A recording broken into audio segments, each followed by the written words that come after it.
여러분 안녕하십니까? 미디어 백태클 최진봉입니다. 한 주간도 잘 지내셨습니까? 다시 저희 여러분 찾아왔습니다. 미디어 백태클은 늘 말씀드리는 것처럼 우리나라 언론이 언론의 역할을 제대로 하는 그날까지, 그날이 올 수 있을지 모르겠습니다만 계속됩니다. 멈추지 않겠습니다. 저희 담당 PD가 출산 휴가 때문에 떠나시는데요. 올 때까지 기다리라고 그러는데 걱정하지 마십시오. 얘가 대학교 갈 때까지 할 겁니다. 마르고 닳도록 해먹을 테니까 걱정하지 마시고 잘 출산하시고 오시기 바랍니다. 오늘도 문희정 평론가와 함께 하도록 하겠습니다. 어서 오십시오. 네, 안녕하십니까. 제가 이렇게 오프닝 할 줄 모르셨죠? 네. 아이고, 예. 교수님이 유튜브잖아요. 예. 네, 아니 네. 딴 걸 떠나가지고 유독 미디어 백태클에 대한 애정이 맞습니다. 정말 뿜뿜하구나. 그렇습니다. 예, 매번 느낍니다. 예, 감사합니다. 문희정 평론가 덕분에 미디어 백태클이 잘 나가고 있습니다. 거의 이제 그 방송 분량의 90%를 문희정 평론가 말씀을 하시고 저는 숟가락만 얹고 있습니다. 그래서 이 프로그램을 좋아하시죠, 참. 그렇습니다. 네. 문희정 평론가가 끝나고 늘 저한테 하는 말이 있습니다. 하고 나면 목이 너무 아프다. 왜 목이 아프는지 모르겠다. 네. 혼자 말씀 많이 하시기 때문에 그런 겁니다. 네. 감사드립니다. 오늘은 교수님 좀 말씀 많이 하셨으면 좋겠고요. 아니 예. 무슨 말씀을. 네.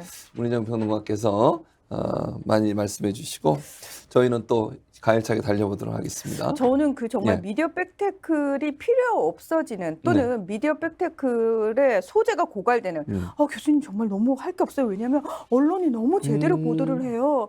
이렇게 훌륭한 언론을 깔 게 어딨다고 라고 얘기하는 순간이 올까요? 그런 날이 올까요? 네, 안 오겠죠. 예. 예. 근데 제가 불렀던 노래는 혹시 아십니까? 알 수 없는 인생이라고. 이문세 씨의. 예, 압니다. 감사드립니다. 저희가 왜 코로나19 팬데믹 기간을 지나면서 예. 많은 우리나라 사람들이 그런 얘기를 했어요. 유럽, 미국 선진국인 줄 알았더니 사람들이 마스크도 제대로 안 쓰고 질서도 제대로 안 지키고 허울이었다 뭐 이런 얘기도 참 많이 했잖아요. 예. 그것만 보면 사실 우리나라 국민들이 참 그런 부분에 있어서 정말 질서정연하게 잘합니다. 잘하는데 사실 선진국을 가늠하는 기준이 그것만 있는 건 아니거든요. 예. 정말 저는 최근에 뼈저리게 느끼는 부분이 뭐냐면 이 나라가 선진국이다라고 할 수 있으려면은 제일 첫 번째 기준이 저는 언론. 예. 언론이 제대로 저널리즘적인 어떤 그런 정신에 입각해서 보도를 하고 있느냐, 진실을 보도하고 있느냐, 그리고 그 언론의 사명을 제대로 다 지키고 있느냐. 저는 그게 기준입니다. 맞습니다. 자, 그걸 기준으로 본다면 대한민국은 선진국이 아닙니다. 예. 앞으로 안타깝습니다. 선진국이 될 가능성도 별로 없다? 많이 멀죠.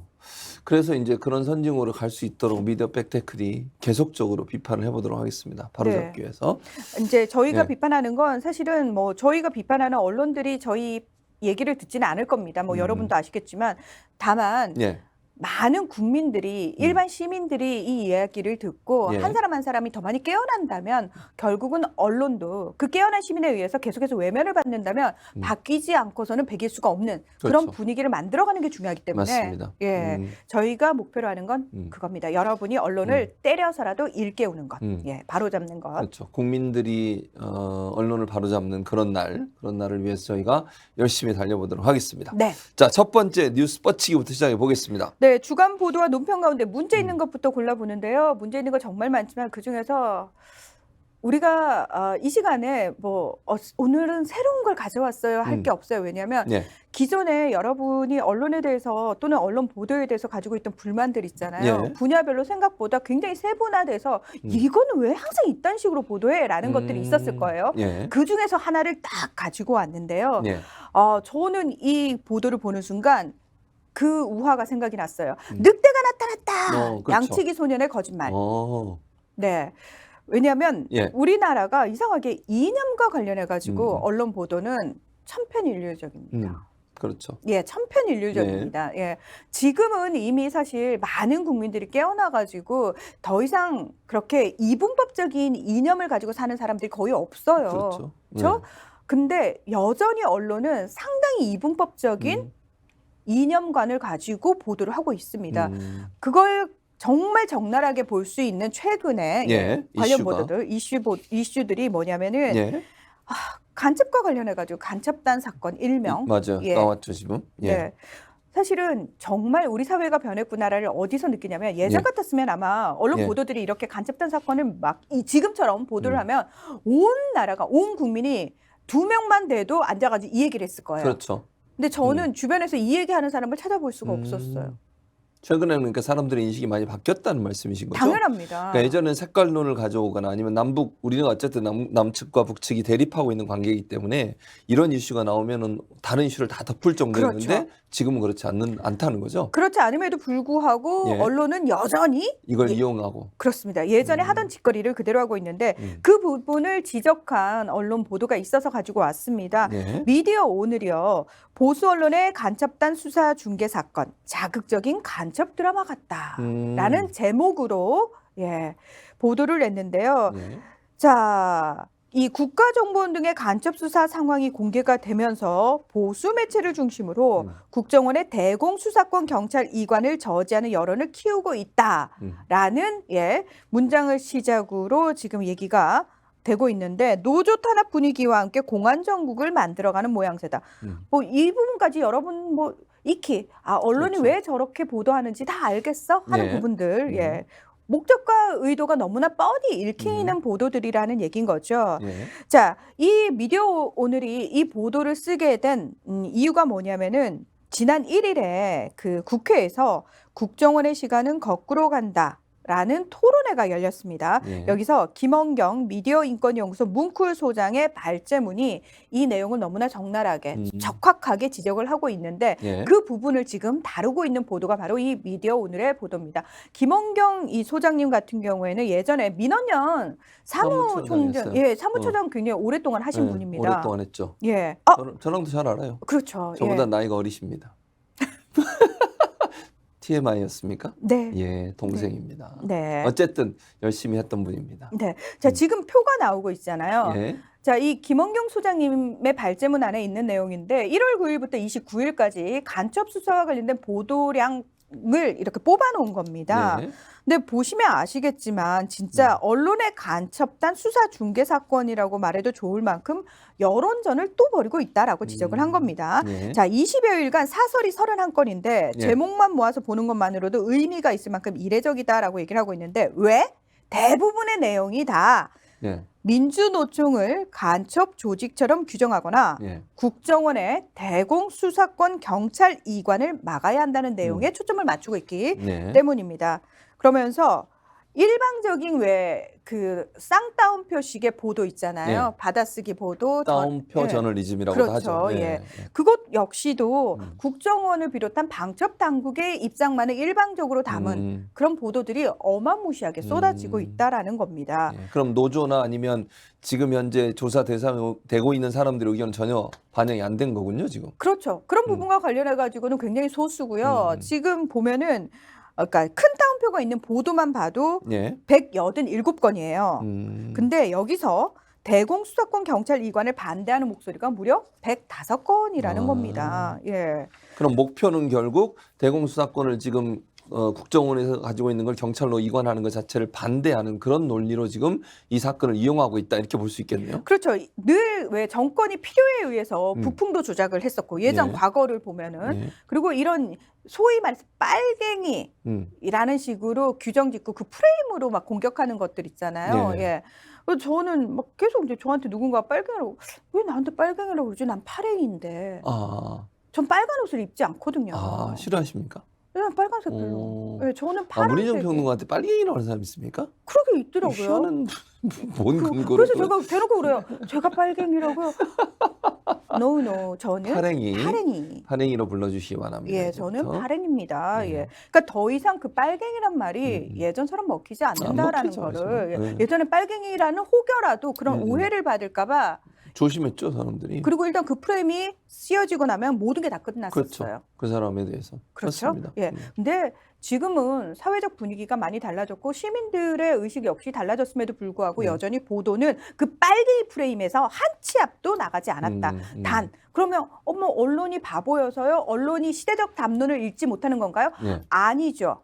언론은 지금까지 해왔듯 자신들의 목적을 달성하기 위해서 철저하게 소위 보수, 저는 보수라고 표현하지도 않습니다. 예, 우파 쪽 그 정권과 결탁해서 예, 자신의 복무를 다하고 있을 뿐입니다. 심지어 이 내용들이 그 예. 김연경 소장의 발제문 속에 있는 내용들을 보면은 이분이 이제 모든 관련 보도들을 다 훑어봤을 때 너무 충격적이고 너무 어이없는 얘기들이 많다라는 거예요. 네. 그 18일 날 왜 국정원이 대대적으로 압수수색을 벌이지 네, 않습니까? 앞서겠죠. 거기를 기점으로 언론 보도가 어떻게 달라지냐면은 민주노총 간부도 북한 공작원 접선을 해서 민주노총에서 활동을 했기 때문에 민주노총의 반정부 투쟁, 반미 투쟁 등은 간첩 활동의 결과다. 이런 수준으로까지 비약적인 보도를 내놓고 있다라는 겁니다. 예. 특히 문화일보가 예. 민노총 간부가 총책 정황, 반정부 투쟁 배후에 북지령 있었나? 헤드라인도 상당히 충격적으로 뽑죠. 예. 예. 여기에 대해서 이 헤드라인 아래에서 민주노총 핵심 간부의 국가보안법 위반 혐의 규명 정도에 따라 진보정당과 시민단체를 이용한 윤석열 정부 비판, 예. 반미 여론 조성 등으로 반정부 활동을 사주한 북한은 그동안 뿌리 깊게 한국의 각종 단체에 침투해온 사실이 드러날 것으로 보인다. 보인다예요. 보인다. 여기 중요하죠. 보인다. 뭐죠 이게 보인다가? 뭐 근거 있어요? 그러니까 저는 그걸 묻고 싶습니다. 예. 그러니까 기자가 예. 기사에서 이런 식으로 그러니까 소위 예, 네. 이제 시민들은 그렇게 비판하죠. 소설이냐고. 그렇죠. 예. 그렇게 얘기할 수 있죠. 아직 확인된 게 아무것도 없는데 결국 이렇게 돼서 이렇게 돼서 이렇게 될 것으로 보인다. 이런 거를 써도 되나요? 안 되죠. 그러니까 기사라고 하는 건 사실관계 확인된 것만 쓰는 거예요. 육하 원칙에 따라서. 아니 앞으로 어떤 일이 일어날 거를 예측하는 것도 그것도 보인다라는 말은 책임도 안 지겠다는 거고 이렇게 될 수도 있고 안 될 수도 있다는 거잖아요. 되면 그만이고 안 돼도 뭐 어쩔 수 없고. 모르겠다. 그렇게 보이는데 뭐 근데 모르겠어 이런 거잖아요. 네. 그렇게 기사를 쓰면 안 돼요. 추측성 기사잖아 그거는. 근데 저는 이런 거 되게 많이 봤는데요. 안 돼요. 왜냐면 기사는 추측성으로 쓰면 안 돼요. 추측해서 뭘 넘겨짚거나 아니면 미리 본인이 예단해서 기사를 쓰게 되면 그걸 보는 사람들은요. 그게 예단이나 추측으로 생각하지 않고 보인다는 말을 보고도 그냥 믿어버려요. 왜냐면 기사는 기본적으로 사실관계가 완전히 완성되고 확인된 것만 쓰도록 돼 있기 때문에 일반 독자나 시민들 입장에서는 그 보도가 나오는 순간 아 이건 사실이구나 이렇게 인식하게 된다니까요. 그러니까 기자들이 기사를 쓸 때 추측하거나 예견하거나 자기가 무슨 천리안을 갖고 앞으로 내다보는 사람이 아니잖아요. 그런 식으로 기사를 쓰면 안 되는 거죠. 근데 지금 제가 방금 읽어드린 그 문장 전체가 추측이에요. 그렇죠. 다 추측이에요. 예, 첫 확인된 번째. 게 없어요 지금. 예, 맞아요. 자, 민주노총 핵심 간부의 국가보안법 위반 혐의 규명 정도에 따라 아직 규명 안 됐어요. 정도에 따라 하잖아요. 정도에 따라. 네. 자, 첫 번째. 두 번째. 진보 정당과 시민단체를 이용한 윤석열 정부 비판, 반미 여론 조성 등으로 반정부 활동을 사주한 북한. 그것도 확인 안 돼. 확인 안 되죠. 네, 아직. 북한이 사주했다는 게 나왔습니까? 아직까지는 나온 게 없어요. 그리고 그동안 뿌리 깊게 한국의 각종 단체에 침투해온 사실이 사실. 그러니까 무려 3가지의 추측이 들어가 있는 겁니다. 그렇죠. 이 한 문장 안에. 네. 이건 말이 안 돼요. 어느 것도 사실이 아무것도 없습니다. 그렇죠. 그러니까 이거는 되게 더 조심해야 되는 게 뭐냐면 이런 식으로 해서 뭔가 색깔론 아까 얘기했듯이 아니면 북한과 이 사람들이 직접적인 연관관계가 있는 것처럼 단정적으로 얘기하면 안 된다는 거예요. 예를 들어서 조사를 하고 있고 수사를 하고 있으면 수사기관 나올 때까지 기다려보면 되는 거잖아요. 이게 무슨 그렇죠. 시의적으로 빨리 보도해야 되는 긴급성을 요하는 보도는 아니잖아요. 이게 무슨 긴급성을 요하는 보도예요. 수사도 지금 국정원 조사를 발표를 보면 이게 지금 수사가 2년 3년 된 거잖아요. 그 2년 3년 열심히 기다린다고 왜 이 시점 이걸 터뜨리는 거예요? 그러면 또 그것도 이상하잖아요. 아니 이게 정말 시의적으로 당장 지금 보도하지 않으면 큰 피해가 있다거나 국민들에게 그게 아니에요. 그러면 완전하게 사실관계 확인한 뒤에 얘기를 해야죠. 근데 이런 식으로 성급하게 마치 있는 것처럼 그렇게 보인다. 뭐 경우에 따라서는 뭐 이런 얘기를 하면 안 되는 거죠. 이렇게 진짜 수준 미달의 기사가 하루가 멀다고 하루에 수백 건씩 쏟아지고 있는 게 대한민국 언론의 현실이거든요. 자, 이런 상황에서 그러면 우리는 이 언론은 어디까지 믿어야 되나 네. 도대체. 무슨 양치기 소년의 거짓말도 아니고 간첩이 나타났어요. 간첩이 나타났어요. 어디요? 앞으로 규명 정도에 따라 네. 북한이 배후에 있을지도 모르고 북한이 지금까지 사주를 했을 것으로 보여요. 그럼 뭐라는 거예요? 그럼 확인된 거는요? 아니요, 아직은 없어요. 그런 거죠. 그런 지금. 거잖아요. 네, 맞아요. 예. 그래서 이것과 관련해 가지고 사실 모든 언론이 다 이런 식의 추측성 보도를 내놓고 있는 상황에서 시민 언론 민들레가 예. 간첩 사건과 종북몰이 되살아난 국가보안법이라는 제목으로 그래서 또 관련해서 제대로 기사는 예. 이런 식으로 써야 합니다. 음흠. 를 보여주고 있는 기사가 있어서 제가 예. 가지고 왔습니다. 예. 그러니까 진짜 지금 벌어지고 있는 이 모든 상황에 대해서 윤석열 정부의 치밀한 정치적 기획에 따른 한바탕 쇼 아니냐는 의심과 비판이 여기저기서 제기가 된다. 그러니까 사실 기자라면 이런 부분을 의심해야죠. 그렇죠. 예. 그러면서 북한 간첩과 접촉해 지하 조직을 결성한 것으로 의심받는 3명이 사실은 서로 연락을 안 했잖아요. 네. 근데 이거에 대해서 다른 언론 보도들이 네. 서로 연락 안 한 것이 더 의심스러워. 아, 그러니까 했으면 해서 의심스럽다고 의심스럽고. 그럴 거예요. 맞아요. 안 했으니까 안 한 게 더 의심스럽네 이런 거 아니에요 결국은. 그리고 진짜 이 보도에 이런 내용도 네, 있어요. 네. 친북 지하 조직의 특징인 진술 거부권을 행사한다. 아니 진술 거부권은 헌법에 보장된 권리예요. 무슨 친북 지하 조직의 조직의 특징이래요. 아니 본인 진술 거부권은 우리 형법이나 헌법에 보장된 권리고요. 그 권리를 아니 그게 꼭 친북 그것만 그런 걸 써요? 그거 아니잖아요. 그러니까 진술 거부권을 사용하면 앞으로 그 말이 안 되잖아요. 예, 친북 지하 조직인 걸로 판명이 되겠습니다. 그리고 외국계 메일과 클라우드를 사용해서 교신하는 사이버 디보크의 신종 첨단 수법. 저 죄송합니다. 제 지메일 사용하거든요. 지메일 쓰면 문제인가요? 클라우드에 다들 저장하시지 않나요? 혹시 그런 거 없어요? 그 아이폰 비밀번호 안 알려주는 거 이런 거? 그 그런 것도 외국계 휴대폰을 사용하는 것도 문제 있는 거 외국계 아닙니까? 휴대폰을 사용하면서 비밀번호를 안 안 알려주는 거. 알려준다. 이게 지하조직의 특징이다 이렇게 쓰면 안 되나? 우리가 써도 되겠네요. 그 말이 되면 이게 지금 진술 거부권은 법에 보장된 권리를 가지고 친북 지하조직의 특징이라고 얘기하면 안 돼요. 그러니까 지금 이 민들레에서는 지금 보도들이 하고 있는 정말 말도 안 되는 추측, 말도 안 되는 기사에 대해서 조목 다 비판을 하고 있습니다. 예. 그러니까 결국은 그러면은 이제 여기서 이제 짚어주는 거예요. 다른 언론에서는 일제히 다 의도와 목적이 뻔히 보이는데도 마치 아닌 양 짐짓. 난 그런 거 아니에요라는 식으로 모른 척을 하고 있지만 민들레 기사에서는 딱 짚어줘요. 예. 공안 정국 조성을 통해서 윤석열 정부는 사람들의 관심을 다른 곳으로 돌리고 지지자들을 결집시키고 반대파들을 위축시키며 불신과 균열을 일으켜 서로 연대하지 못하게 만들고 싶을 것이다. 이런 보도들이 하필이면 이때, 하필이면 말도 안 되는 추측성 보도들로 점철되는 이유를 짚고 있다란 말입니다. 그렇죠. 예.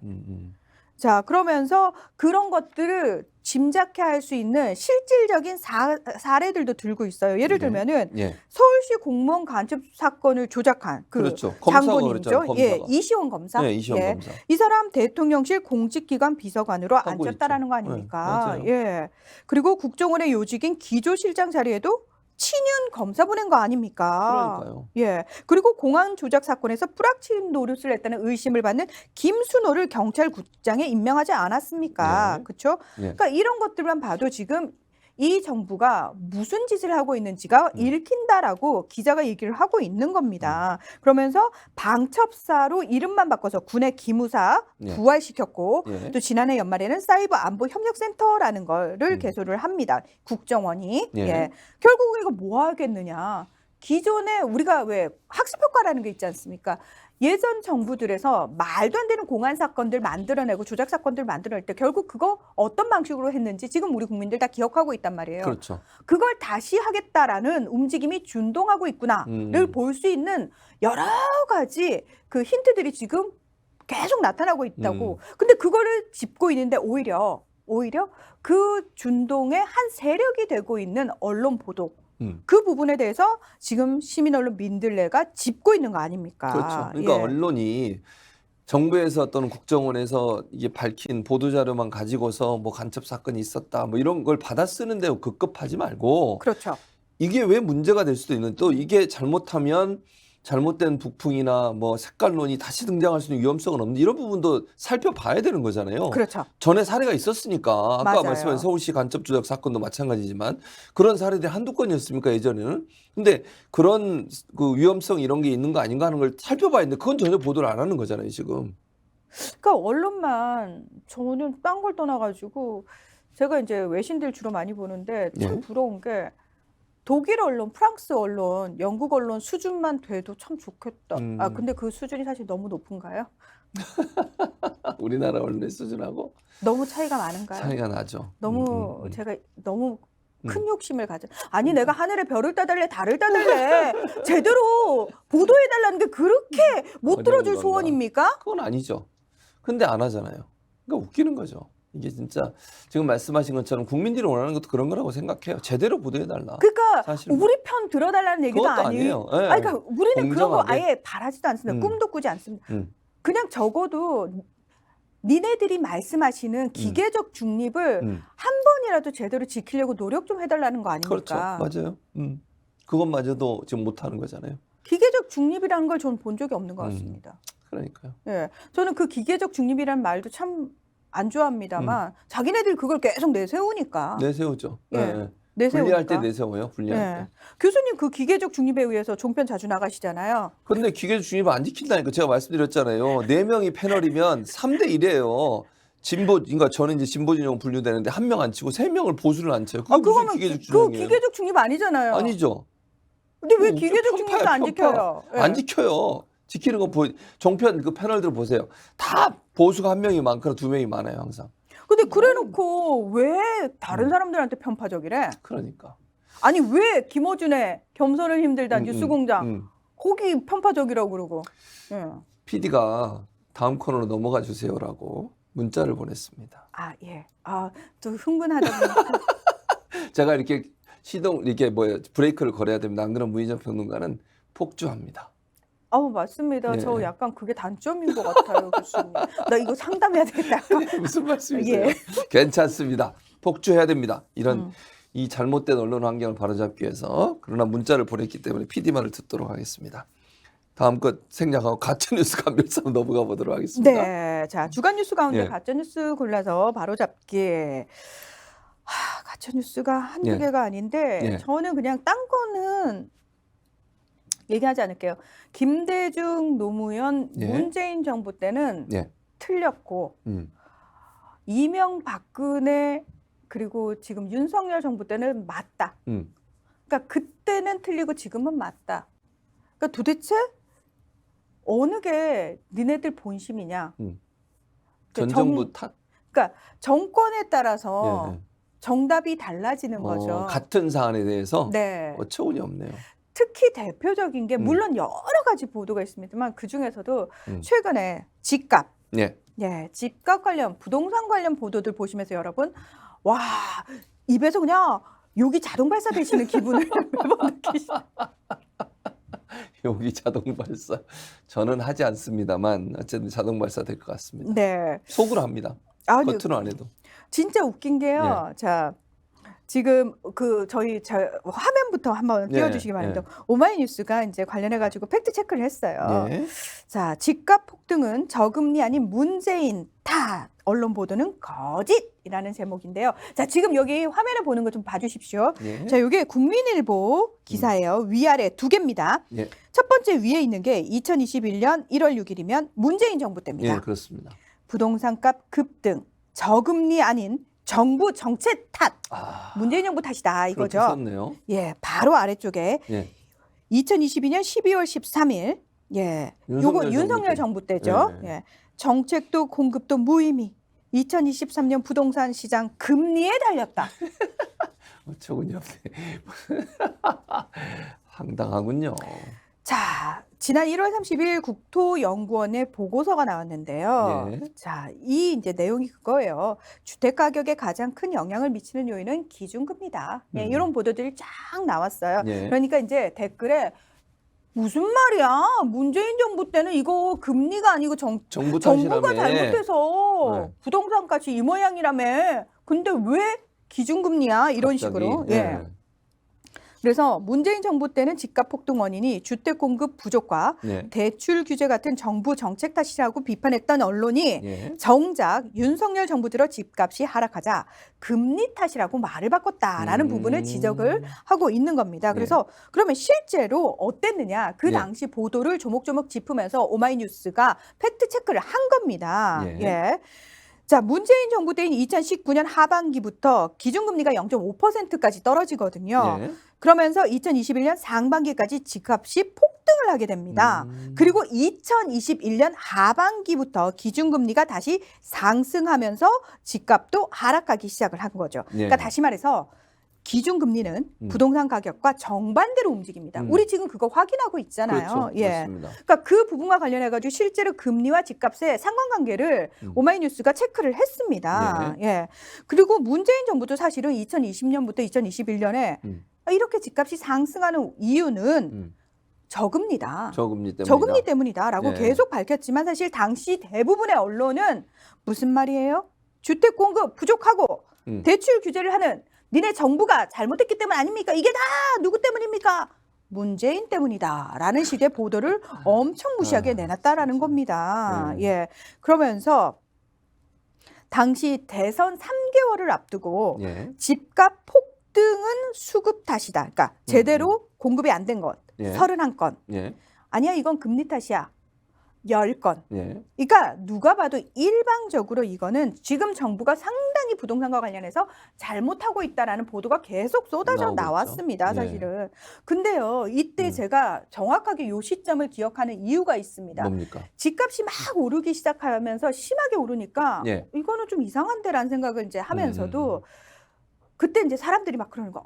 이번에 막차 안 타면 나 집 못 살 그렇죠. 것 같아요. 이런 얘기 나왔을 영끌하죠. 때. 그래서 영끌. 그렇죠. 근데 제가 미국에 있는 지인이 저한테 네. 전화가 와가지고 큰일 났어. 지금 미국에 돈이 너무 많이 풀려서. 그러니까 어. 당시에 코로나19 팬데믹으로 인플레이션 굉장히 심해지고 예. 사람들 막 실업이 심각해지고 예. 이러니까 정부에서 돈을 엄청 풀었어요. 그렇죠. 그래서 야, 뭐 좋겠네 했더니 아니야. 이게 사람들이 이제 소문이 이미 미국 내에서 이 돈이 지금 풀린 지가 6개월이 넘었는데 은행에서는 계속 가서 싼 저금리로 빌려 써라라고 얘기를 하고 있는데 이미 사람들 사이에 소문이 돌았다는 거예요. 곧 금리 올린다. 곧 금리 올리기 때문에 절대 돈 빌려 나중에 쪽박 찰 일 있냐라고 표현을 하더라고요. 근데 그때가 우리나라에서는 집값이 막 오르면서 사람들이 영끌해서 집 사야 돼라고 얘기하는데 제가 주변에 그랬어요. 아니야, 지금 미국 분위기가 이상해. 그러니까 미국 일반 시민들이 그렇게 얘기할 정도면 이미 올릴 준비를 다 끝냈다는 거거든요. 그렇죠. 그렇게 되면 미국에서 금리를 올리게 되면 당연히 연쇄적으로 다른 나라들 다 올려야 되는 상황이에요. 그렇죠. 그럴 수밖에 없죠. 그러면 영끌해서 산다는 게 뭐예요? 다시 말해서 받을 수 있는 모든 대출 다 받아가지고 집을 산다는 건데 그거 나중에 대출 이자 감당 못한다라고 해서 제가 주변에 다 말렸어요.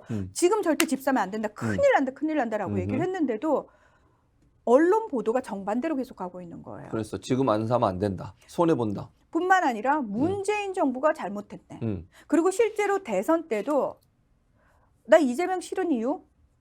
부동산을 잘못했잖아. 맞아요. 그것 때문에 그랬죠. 문재인 정부가 부동산 잘못했으니까 또 민주당 뽑으라고? 네, 그렇죠. 그래서 국민의힘 지지하는 사람이 있어요. 맞습니다. 윤석열 대통령을 좋아해서라기보다. 그렇죠. 그래서 실제로 그게 갈렸는데 그러면 사람들이 그 판단을 뭘 보고 내렸냐는 거예요. 그 판단을 내리게 된 언론 보도죠. 보도. 언론 보도 때문에 그런 거예요. 여기 보면은 당시에 계속해서 기준금리가 인상이 되면서 집값이 한풀 꺾이거든요. 예. 그래서 정부가 집값 하락을 예고를 합니다. 경고를 합니다. 근데도 언론이 그걸 써주지 않아요. 계속해서 무슨 얘기야, 더 오를 거야, 더 오를 그렇죠. 거야. 예. 부채질을 합니다. 계속 오른다는 전망을 내놓습니다. 그러니까 결국은 그때 문재인 정부 탓이라고 했던 그 수많은 언론들이 지금은 다 윤석열 정부 탓이다. 윤석열 정부가 정책을 잘못한다라는 보도를 찾아보신 적이 혹시 있으신가요? 거의 없어요. 금리 때문이다. 다 금리 때문이라는 경제 거죠. 문제 때문이다. 이런 얘기예요. 그런데 사실은 저는 그 당시에도 너무 속상했던 게 물론 그 당시에도 이거는 금리의 영향이 큽니다라고 얘기하는 부동산 전문가들 상당히 있었습니다. 그러나 언론에서 기사를 쓸 때요. 본인이 쓰고자 하는 의도에 걸맞는 전문가를 찾아서 인터뷰를 하죠. 그렇죠. 대부분 그래요. 대부분 그렇죠. 네. 그러니까 저한테 그러니까 예를 들면 음. 조선일보, 동아일보 이런 데는 저한테 전화 안 합니다. 그렇죠. 네. 예. 왜냐하면 교수님은 그들이 원하는 대답을 해주지 안 않을 해주거든요. 거니까. 그러니까 그때도 이거 집 사시면 안 됩니다. 집값 떨어집니다. 하는 전문가들의 목소리는 언론이 보도해주지 않았다라는 그렇죠. 겁니다. 맞습니다.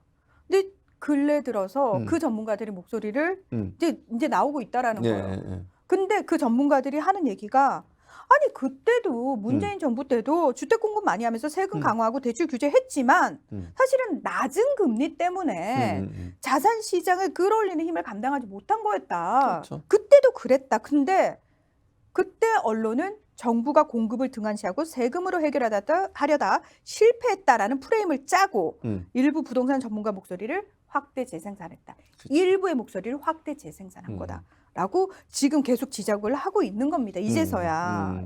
그러니까 결국은 당시에도 정부의 정책의 문제라기보다 금리가 너무 낮다 보니까 돈이 갈 데를 찾지 못했고 그렇죠. 부동산 투자를 더 많이 할 수밖에 없는 구조예요. 왜냐하면 은행에 돈을 넣는 것보다 부동산 사놓는 게 훨씬 이익이 되니까. 그렇죠. 그렇게 돼서 이렇게 된 건데 지금의 상황은 반대가 되고 금리가 올라가니까 집을 못 사게 되는 거잖아요, 결국은. 근데 이게 마치 문재인 정부가 정책을 잘못해서 그런 것처럼 이렇게 얘기하는 것 자체가 어불성설이다 이렇게 볼 수 있겠죠. 저는 이것과 관련해 가지고 너무 속상한 게 뭐냐면 지금 언론을 소유하고 있는 대부분의 기업들이 건설사들이 상당히 많다고 저희가 네, 여러 번 맞아요. 지적을 해드렸잖아요. 그러다 보니까 이 건설 경기를 그 부양시키는 식의 어떤 경제 기사들이 거의 대부분이에요. 거의 네, 대부분에다가 제일 속상한 게 뭐냐면은 예. 층간소음 관련해 가지고 사실 사회면에서 상당히 많이 다루고 있잖아요. 주로 예. 층간소음 문제는 사회면에서 그렇죠. 다루고 주로 있죠. 다루죠. 왜냐하면 이웃 간에 다툼이 생기고 거기서 불미스러운 상황까지 벌어지기 때문에. 그런데 잘 생각해 보면은 원래 그 문제는 사회면에서 다룰 문제가 아니라고 저는 생각을 하거든요. 그럼 어디서 다뤄야 됩니까? 경제면에서 다뤄야 되는 거죠. 왜? 층간소음이 유발되게끔 예. 집을 엉망으로 지어놓은 건설사들의 문제 아닙니까? 그러면 건설사들이 아유 저희는 규정에 맞게 지었어요라고 네. 얘기하죠. 그럼 그 규정을 누가 만들었냐는 거예요. 그런 것들을 조목조목 짚어가지고 그래서 그 부분을 앞으로 같은 문제가 발생하지 않도록 하기 위해서 어떤 식으로 경제 정책을 해야 되고 건설 정책을 해야 되고 이런 부분을 짚어주는 보도들은 거의 찾아보기 힘들다라는 겁니다. 그러니까 결국은 이제 이런 것 같아요. 제가 볼 때는 그러니까 정부의 어떤 그 기조 소위 또는 뭐 그 정부와 그 어떤 정치적 이념과 이데올로기를 갖고 있냐에 따라서 그런 이데올로기를 뭐랄까요? 이데올로기적 성향을 갖고 있는 언론사들은 그 정부를 지지해 주려는 의도가 있지 않으면 이렇게 기사를 쓸 수가 없는 거죠, 사실은. 그렇죠. 같은 사안에 대해서 똑같은 잣대로 재단하는 게 아니라 비판을 위한 비판을 하는 거고 또는 옹호를 해주거나 옹호를 하는 거고 이렇게 돼버리는 거죠. 결국은 문재인 정부 때 지금 뭐 말씀하신 전문가들 얘기 들어보거나 지표를 보거나 금리 저금리가 사실은 집값을 끌어올리는 요인으로 작용했는데 그 문제는 전혀 다루지 않고 그렇죠. 정부가 정책을 잘못했다 이렇게 공격을 하고 지금은 도리어 주택 정책을 제대로 펴지 못하고 있는 윤석열 정부에 대해서는 그런 얘기 아무것도 안 하고 금리 때문이다. 정부는 잘못이 없다. 그렇죠. 불가항력이다. 이렇게 얘기하는 거잖아요. 이게 말이 안 되잖아. 그럼 이 정부가 왜 필요한 겁니까? 그렇죠. 도대체? 정부가 필요 없는 거죠, 그러면. 그걸 진짜 조정을 무정부 해야지. 상태에 살고 있는 것 같아요. 그것뿐만 아니라 뭐 한두 가지입니까? 지금 주택 문제뿐만 아니라 뭐 난방비 문제도 그렇잖아요. 그것도 전 정부 탓하잖아요. 그러니까요. 예. 그러니까 저는 전 정부 탓을 설사 정치인은 할 수 있다고 생각해요. 네, 그럴 수 있죠. 정치인이니까 정치적 발언을 할 수 있으면 적어도 그런 정치적 발언에 대해서 옳고 그름 비판적 잣대를 들이대줘야 하는 거는 언론의 역할이거든요. 그렇죠. 근데 모든 언론이 다 그 역할을 지금 방기하고 있는 거 아닙니까? 맞습니다. 언론이 제 역할을 하지 못하고 있는 그 피해는 고스란히 누가 받고 있는 겁니까? 국민이 받고 있는 거 아닙니까? 최근 들어가지고 빌라와 관련된 전세 사기 문제, 맞아요. 빌라왕 빌라왕. 문제, 그거 누가 만들어낸 겁니까? 결국은 다주택자에게 사실은 집이라는 게 한 사람이 투기 목적으로, 그러니까 저는 투자라는 말도 쓰기 싫습니다. 투기 목적으로 그렇게 비정상적으로 많은 집을 소유하고 있다는 것 자체가 말이 안 되는 거고, 말이 안 되는 거지. 원래는 법적으로 단속이 들어가야 되는 부분 아닙니까? 그렇죠. 그래야 되죠. 근데 그런 다주택자에게 세금을 깎아주겠다라고 하는 말도 안 되는 얘기를 그게 어떤 타장을 미치는지에 대한 어떤 깊은 고민 없이 아무렇게나 내뱉는 사람이 대통령으로 앉아있는 나라가 정상입니까? 그럼 그걸 지적하는 언론은 왜 없습니까? 그리고 오로지 빌라왕 전세 사기 문제, 그리고 그 전세 사기를 당한 수많은 사람들의 눈물, 왜 사회면에서만 다룹니까? 그래.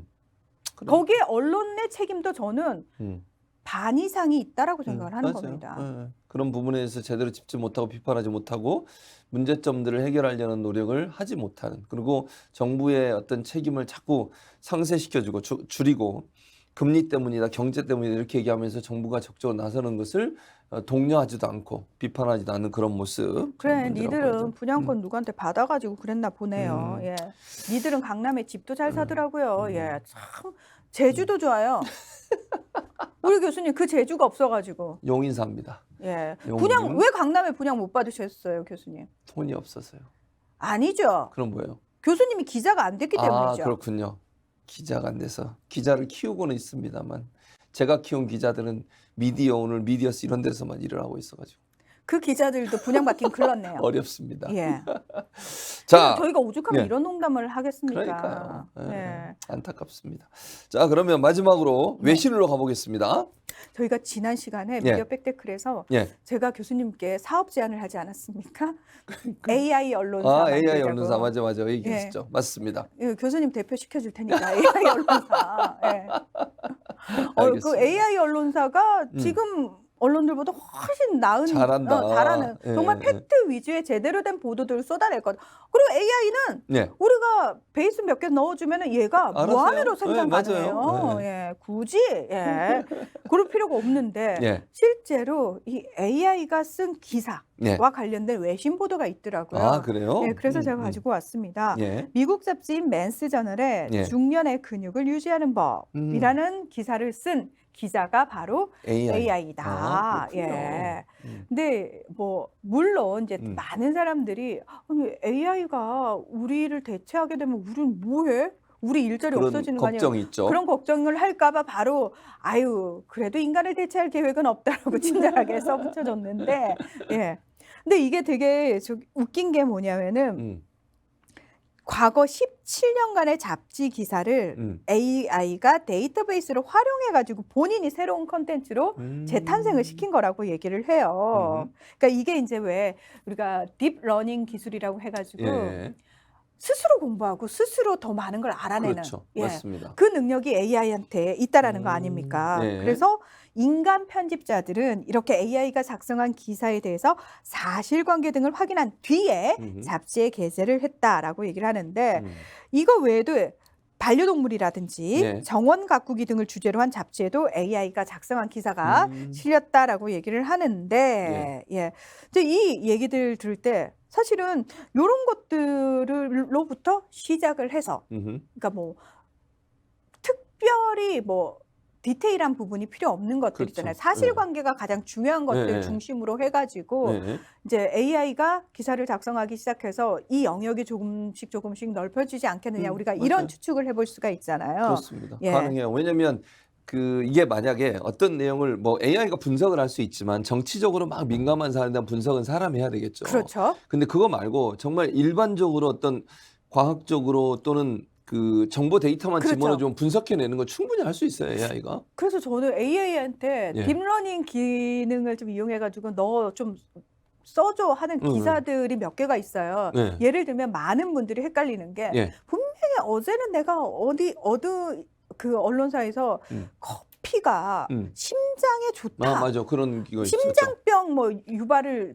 낮춘다 네, 유발률을 맞아요, 낮춘다. 맞아요. 이걸 봤는데 그 다음 날은 반대 얘기. 커피가 안 위험하다. 좋다. 그렇죠. 그런 네. 기사들 있죠. 혈압에 안 좋다 뭐 이런 거 보면서 그 어느 게 진실일까? 그것도 가능할 것 같아. AI가 쓰면. 그래서 저는 그거를 한번 네, 써달라고 얘기하고 싶고 왜? 네. 그러면 두 가지 기사들을 다 분석할 거 아니에요. 그렇죠. 그럴 네. 수 있어요. 충분히 그리고 가능해요. 물을 하루에 2리터 이상 마시는 게 좋다. 그런 얘기 있죠. 막 그래서 사람들이 막 물을 열심히 마셨는데 저도 열심히 마셨고. 예. 근데 어느 날 보니까 안 좋다. 아니다. 굳이 그렇게 물을 많이 마실 필요가 없다.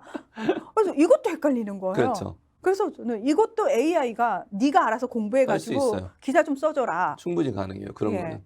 뭐 이런 걸 시작으로 저는 다른 나라에서는 교수님 말씀하신 것처럼 어떤 정치적으로 아주 디테일한 분석이 들어가야 되고 정말 그래도 사람이 해야지 하는 것들이 그렇죠. 있을 수 있지만 예. 지금 우리나라 언론 현실에서는 굳이 그럴 필요가 없다. 사람 기자가 음. 필요한 부분이 저는 그렇지. 없어 보여요. 제가 볼 특히 때는. 저는 그래서 아까 이 음. 부동산 문제도 이건 음. 충분히 가능하거든요. 데이터 딱 집어넣고 그렇죠. 분석해서 기사 써주면 써줘요. 삐리삐리삐리 네. 금리 탓입니다. 네. 삐리삐리삐리. 그러니까. 그래도 문재인 정부가 잘못하지 않았니? 아, 그렇게 안 삐리삐리. 나와. 문재인 정부는 잘못한 게 없습니다. 그렇죠. 그래서 저는 약간 그 사이트도 네, 네. 만들고 싶은 거예요. 어떤 사이트냐? 그러니까 AI가 팩트 체크를 해주는 거예요. 아, 내용을. 그것도 괜찮네. 넣는 거지. 예를 들어서 이재명 당대표가 대장동의 그분이다라고 넣으면 삐 아닙니다. 그분은 박영수 뭐 이렇게 얘기를 해준다거나. 예를 들면 예를 예를 든 겁니다. 예를 여러분 든 오해하지 겁니다. 마세요. 예. 예를 든 거고요. 예를 들수 문제평론가는 있잖아요. 그냥 예를 드는 거예요. 전혀 관계 없습니다. 예. 네. 맞아요. 아니 그래서 충분히 가능해요. 그런 걸 하나 사이트를 만들어도 재밌겠다. 그렇죠. 근데 그 사이트 만들면은 예. 우리나라에서 나온 모든 언론 보도들을 다 문장을 거기다 넣으면은 다 삐 거짓입니다. 삐 그렇지. 나올 거짓입니다. 것도 가능하다고 봐야죠. 저는 진짜 그럴 것 같은 거예요. 다 삐삐삐삐삐삐. 그렇지. 예. 엄청나게 많죠. 그러니까 도리어 아까 우리가 언론 집값 문제 관련해서 보도한 것처럼 사람 쓰니까 더 편파적인 거예요. 맞아. AI가 쓰면 그러지 않아요. AI가 그럴 이유가 없잖아요. 너 내 편이야, 제 편이야. 아, 그거 없어요. AI가 예. 그게 없잖아요. 예. 그러니까 차라리 AI가 쓰는 게 낫지 이런 거는 훨씬. 그러면 종편에 굳이 보수 패널과 나올 진보 필요 없어요. 패널을 내보낼 필요 없이 그냥 AI를 앉혀놓으면 되겠네요. 앉혀놓으면 돼요. 예. 양쪽에. 그래서 진보 진영 의견 다 여기다 집어넣고 보수 진영 의견 다 집어넣고 자 AI끼리 하세요 하면 충분히 가능할 것 같아요. 그건 약간 좀 예. 저는 반대입니다. 제가 할 일이 없어지잖아요. 교수님은 미디어 팩트를 데일리로 하는 거지. 알겠습니다. 미디어 팩트는 못합니다. 이렇게 분석은 그러니까 우리가 제가 해야 됩니다. 되니까. 예. 맞습니다. 미디어 팩트를 그런 날이 오면 미디어 네. 팩트를 데일리로 만드는 걸로. 그럼요. 예. 데일리로 하도록 하겠습니다. 제가 문희정 네. 평론가한테 한 번 더 하자고 할 때 안 한다고 지금 계속 버티고 있습니다. 미디어 팩트클이 인기가 많으니까 두 번 하자 일주일에 지금 반항을 하고 있는데 제가 설득을 계속 해보도록 하겠습니다. 여러분들 많이 댓글 남겨주세요. 하라고 일주일에 2번. 아예 출연료 올려주시면 하겠습니다. 알겠습니다. 예. 지금 출연료는 못합니다. 알겠습니다. 예. 설득해보도록 하겠습니다. 나도 먹고 살아야 되니까. 예. 예.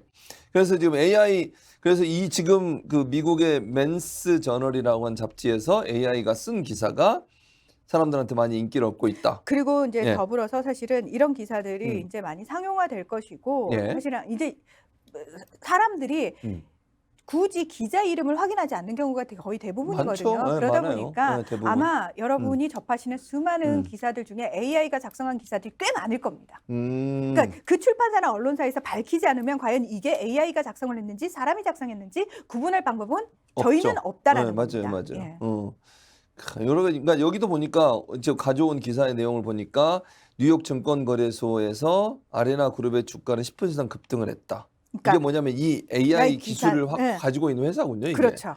앞으로도 이런 부분이 더 증가하고 발전할 가능성이 충분히 있다고 보시는 거군요. 그렇게 되겠죠. 예. 우리가 이제 SF 영화 속에서 본 상황들이 이제 더 이상 영화 속 상황이 아닌 것들이 하나둘씩 나타나기 시작하잖아요. 그렇죠. 지금 AI도 이미 기사들을 꽤 많이 쏟아내고 있기 때문에 예, 앞으로 얼마든지 예. 제가 지난번에 말씀 잠깐 드렸는데 우리나라도 AI가 기사를 쓰는 경우가 있습니다. 지금. 그러니까 물론 좀 제한되긴 해요.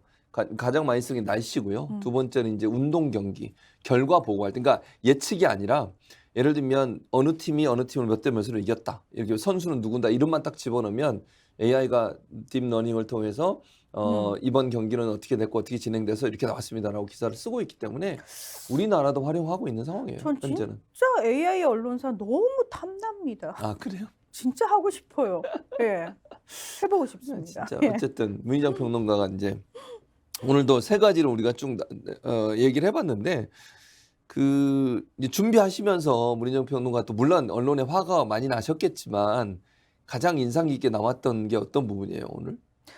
저는 예. 그럼에도 불구하고 이제 다 잘못됐다라고 얘기를 제가 이제 뭐 뭉뚱그려서 합니다만 예. 그래도 그 속에서 고군분투하는 기자들이 보이거든요. 아, 그래요? 그러니까 있어요. 예. 그리고 사실 그 움직임이 예. 다수에 밀려가지고 잘 눈에 띄지 않아요. 그리고 플러스 음. 포털에서 전면에 내세워주지 않습니다. 기사를 맞아요. 예, 내세우지 우리가 않죠. 보고자 하는 기사들은 그러니까 이게 그래서 우리나라는 유독 사실은 언론만의 문제가 아니고 언론과 음. 포털의 문제를 같이 지적을 해야지 사실은 예. 이 문제를 해결할 수 있다라고 얘기를 하거든요. 예. 예. 맞아요. 개중에 정말 열심히 하는 기자들이 한두 명 있습니다. 음. 예. 그 기자들까지도 꺾어버리는 일은 없었으면 좋겠다라는 생각을 이번에도 제가 보면서 했어요. 뭐 오마이뉴스에서 이렇게 팩트 체크를 사실을 맞아요. 해주고 예. 해줬죠. 그러면은 사실 오마이뉴스에 이 팩트 체크 기사가 전면에 나와야 되거든요. 그렇죠. 정말 가장 많은 사람들한테 노출이 돼야 되는 건데 사실은 이게 노출 빈도가 다른 거에 비해서 많이 밀린다라는 거예요. 또 하나 저는 이제 꼭 여쭤보고 짚어보고 넘어가야 될 게 뭐냐면 최근에 쌍방울 관련된 수사를 하고 이재명 대표에 대한 이제 수사가 진행되고 있지 않습니까? 근데 거기 보면 최근에 쌍방울 김성태 전 회장의 말을 인용해가지고 계속 북한과의 관계를 계속 부각시켜서 보도하는 그런 태도를 보이고 있지 않습니까? 네. 이것도 그럼 아까 말씀하신 예컨대 공안정국, 국정원의 역할 이런 부분과 연계돼서 함께 당연하죠. 볼 수 있는 거잖아요. 당연하죠.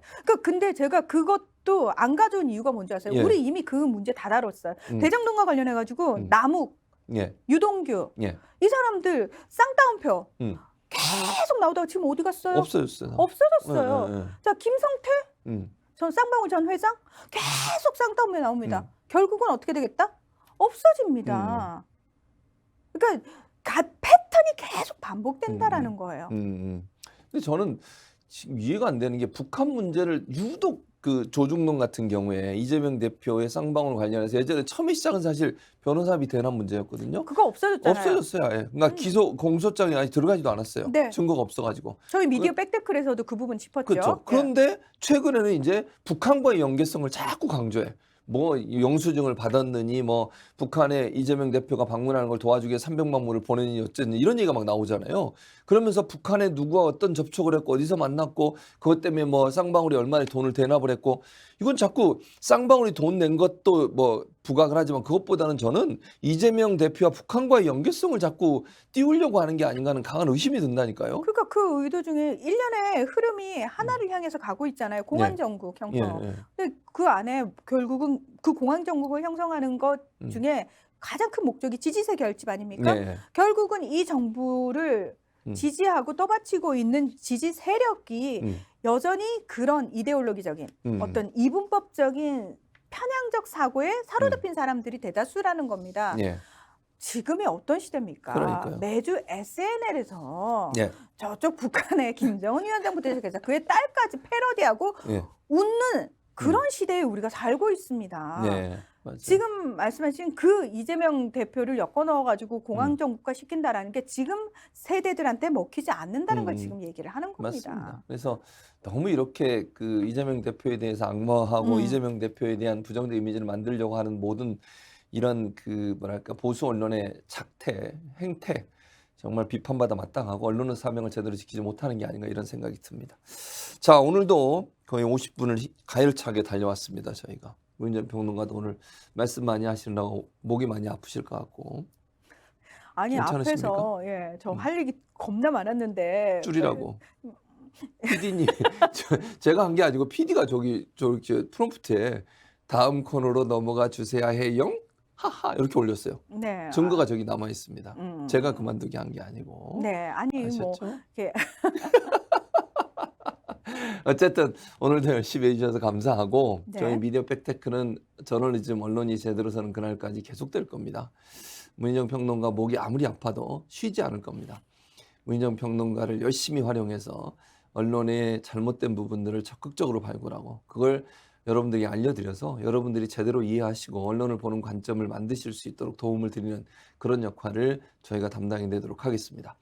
오늘 이제 저희는 마치지만 늘 제가 말씀드린 것처럼 뭐 미디어 팩트클이 어느 정도 이제 자리를 잡아가고 있어서 뭐 구독, 좋아요 뭐 특별히 얘기 안 해도 되지만 그래도 해주시기 바라고요. 공유 많이 해주셔서 더 많은 분들이 볼 수 있게 하셔야 돼요. 그래야 언론의 잘못된 부분들이 많이 알려지지 않겠습니까? 그리고 예. 저희는 사실 방송을 통해서 이렇게 말씀을 드리는 거지만 예. 실제로 이제 곳곳에서 아까 김원경 소장님을 비롯해가지고 이제 또 굉장히 제대로 음. 보도를 하고 있는 기자들이 이렇게 고군분투하고 있는 모습들을 저희가 또 보여드리는 것도 하나의 예, 저희의 역할이라고 맞습니다. 생각을 예, 해서 그런 맞습니다. 기사들도 계속해서 여러분께 소개를 해드리고 있으니까 예. 그런 기사들 여러분들이 조금 스스로 찾아보는 습관도 들여보시면 어떨까라는 부탁의 말씀도 드려봅니다. 예, 보석 같은 프로그램 미디어 백태클 오늘은 이만 마치도록 하고 다음 주에 또 새로운 소식으로 찾아뵙도록 하겠습니다. 함께해 주신 여러분 고맙습니다.